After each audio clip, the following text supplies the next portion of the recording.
these are the wild card matchups I want to see the most. I came up with them the other day, but obviously I didn't feel it was comfortable enough doing it. I wrote them down. I sent it last night. I don't remember what number 5 on the list is, so Mike Hoskins, you got to remind me. But I am looking forward to these games. All right, now I remember. Here we go. Number 5 on this list, the wild card matchup I am looking forward to see. I want to see, because this one I think is going to happen. Yeah, I'm going to say it.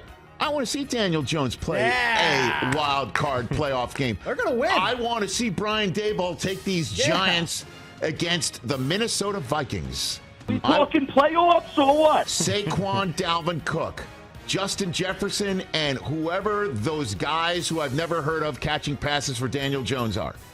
That's what I see. Kayvon Thibodeau aiming for Kirk Cousins. Big Z aiming for Daniel Jones. I want to see it. Two guys who spent much of the year with Coach of the Year candidacies going against each other. Kevin O'Connell for the Vikings. Brian Daboll for the Giants. That's number 5. Number 4, we've seen this matchup before this year, and it was a glimpse of the future that nobody thought would be possible. Say it. Number 4 on my list of top 5 wild card matchups I want to see. I want to see the Jacksonville Jaguars hosting Justin Herbert and the Los Angeles Chargers. This is number 1 for me, I think. I want to see teal versus powder blue. I want to see it all. And Justin Herbert v. Trevor Lawrence, I want to see this matchup will be dynamite. I know everybody thinks, Jacksonville Jaguars in the playoffs, what are they going to do? They're like the TCU of the NFL playoffs, right? Probably. I want to see the Jaguars, and the Chargers might not want to see the Jaguars team they saw earlier this year. What was it, 41-10 was the final of that one? Something like that? Premium It's hair. not exactly like that. Position. Oh, yeah. Certainly for us, we want to see the flow. That's number 4 on the list.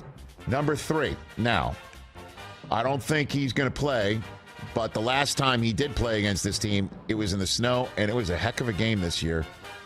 I wouldn't mind seeing Dolphins-Bills one more time in Western New York. And I don't know if Tua can play. I'm just hoping he can, and I understand the whole idea of wanting him to play might be putting him in danger. That is not what I want. Obviously, if he can't go, I don't think the Dolphins are going to make it. But if the Dolphins do make it, I think this is the game that I want to see. And hopefully Tua would be back and healthy and able to play it. But I want to see that. I want to see that matchup we saw in the snow on that Week 15 Saturday night NFL Network tripleheader. I want to see it in the playoffs. That would be an amazing playoff game, wouldn't it? For a wild card game. Number 2 on this list, I want to see Aaron Rodgers make the playoffs, and I want to see Aaron Rodgers go to San Francisco and play the 49ers. I want to see Packers 49ers in the wild card round. Oh, my gosh. You're going to bet against Aaron Rodgers that game? I don't know. Rodgers v. Purdy. Niners v. Packers. Come on. Who wouldn't want to see that?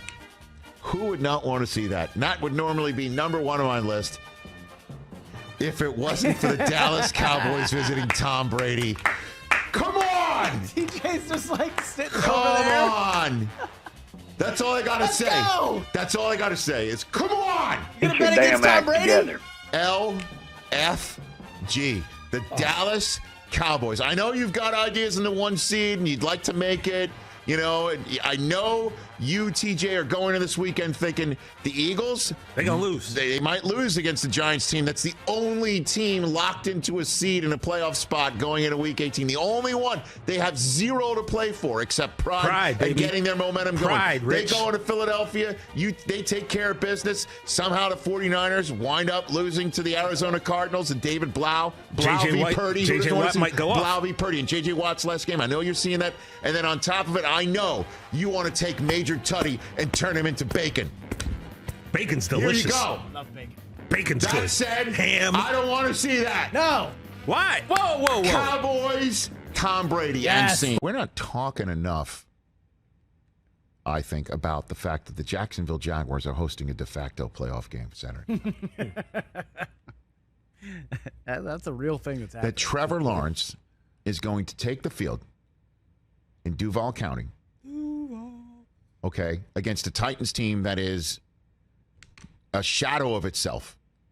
with all due respect to Joshua Dobbs, is getting, the start of his life. And I'm sure he's got, ideas of his own success in his head and making the most of his moment. And it's an incredible story. He is an incredible human. And the opportunity in front of him and Derrick Henry and the reigning coach of the year and what they're able to do on Saturday night. But the Jacksonville Jaguars have been playing spectacular football in the last 6 weeks.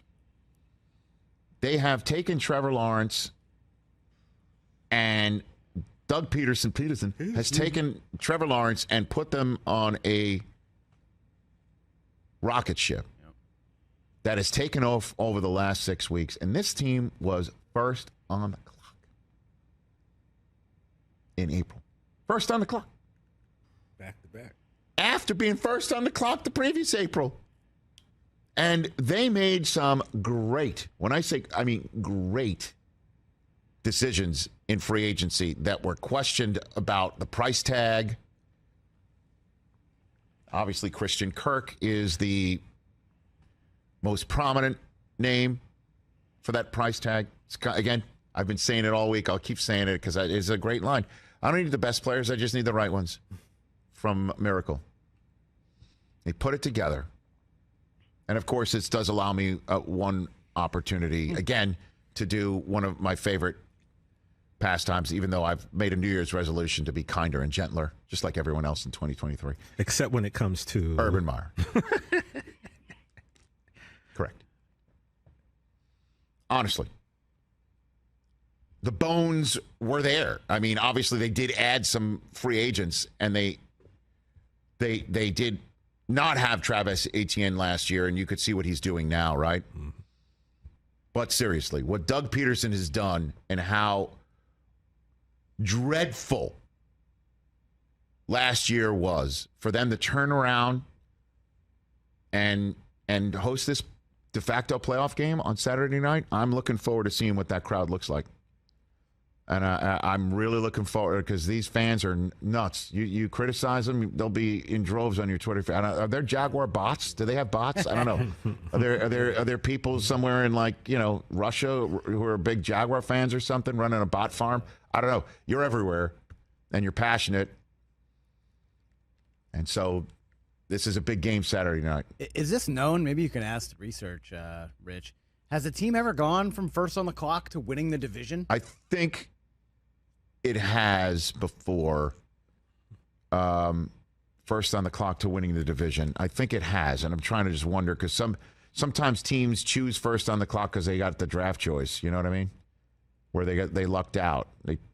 They acquired somebody's draft choice in the previous years, and it turned into being the number one pick.